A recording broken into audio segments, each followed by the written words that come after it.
Power. दोस्तों मैं अगर आपको पावर को डिस्क्राइब करने को कहूं तो आप क्या कहेंगे? पावर यानी कि शक्ति, ताकत, फोर्स, एनर्जी। और अब मैं कहूं कि साइलेंस से आपको क्या समझ में आता है, तो आप कहेंगे साइलेंस यानी कि मौन, चुप्पी, शांति, कामनेस। अब ये जो मौन, चुप्पी, शांति, कामनेस, साइलेंस है, मैं कहूं ये उतना ही पावरफुल और शक्तिशाली है। कंफ्यूज हो जाएंगे ना आप, चौंक जाएंगे कि ये कैसे पॉसिबल है कि कहां पावर और उसका ये विपरीत साइलेंस। नमस्कार दोस्तों, मैं हूं वरुण सेठी और आज मैं पावर और साइलेंस इसी विषय पे बात करूंगा। दोस्तों होता क्या, ज्यादातर हम लोग पावर को शोर समझ लेते हैं, जोर जोर से चिल्लाना, चीखना, किसी को दबाना, डराना, धमकाना, हल्ला करना। और इस सोच को मैं गलत भी नहीं समझता, क्योंकि आजकल जो माहौल है, जो वातावरण है, जो हमारे आसपास हो रहा है, TV, phone, video, news, movies, web content, वो सब कुछ देखकर तो ऐसा ही लगता है कि ये सही है। पर आप हैरान हो जाएंगे कि साइलेंस उतना ही पावरफुल है, उतना ही शक्तिशाली है, उतना ही इफेक्टिव वेपन है, टूल है। दोस्तों कहावत तो सुनी होगी ना, शांत समंदर गहरा होता है। क्या कभी शांत समंदर चिल्लाकर कहता है कि मैं गहरा हूं, उतना ही शक्तिशाली हूं? नहीं।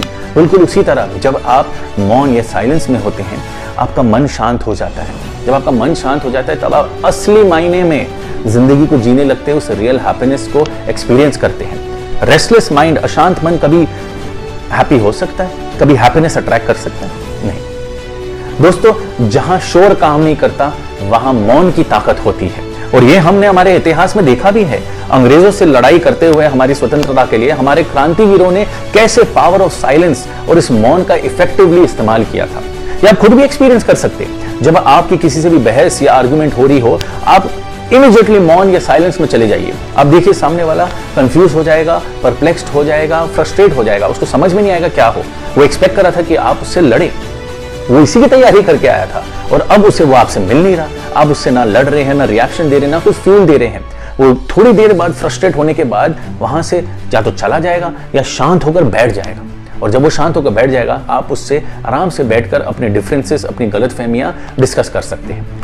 दोस्तों गीता कहती है कि silence is the solution to almost all your problems and use it wisely, कि लगभग आपकी सारी समस्याओं का आप समाधान मौन में, साइलेंस में है। बट शर्त यह है, आपको पता होना चाहिए कि कब इसका इस्तेमाल करना है और कब नहीं करना है। एक बहुत ही प्रसिद्ध किस्सा है, जब एक व्यक्ति गौतम बुद्ध के पास आए थे। उन्होंने कहा था कि मेरे मन में बहुत सारे सवाल हैं, मुझे इनका उत्तर चाहिए, ये जानना है इन सवालों का अर्थ। गौतम बुद्ध ने कहा कि तुम एक मौन धारण कर लो साल भर के लिए। उस व्यक्ति ने मौन धारण कर लिया। जैसे ही साल पूरा हो रहा था, गौतम बुद्ध ने स्वयं उसे कहा कि तुम्हारा निर्धारित समय पूरा हो रहा है, अब पूछो तुम्हें क्या पूछना है। वो व्यक्ति ने कहा कि अब मुझे कुछ नहीं पूछना है, मुझे मेरे सारे प्रश्नों का उत्तर मिल गया है। जब आप साइलेंट स्टेट में होते, मौन में होते, आपका मन शांत हो जाता है, आपके विचार, आपके थॉट्स क्वाइट हो जाते हैं, ऑब्जर्वेशन पावर बदल जाती है, बढ़ जाती है। मेडिटेशन और कंसंट्रेशन के लिए भी जब तक आप अंदर से क्वाइट, साइलेंट, मौन नहीं होंगे, ये पॉसिबल नहीं है।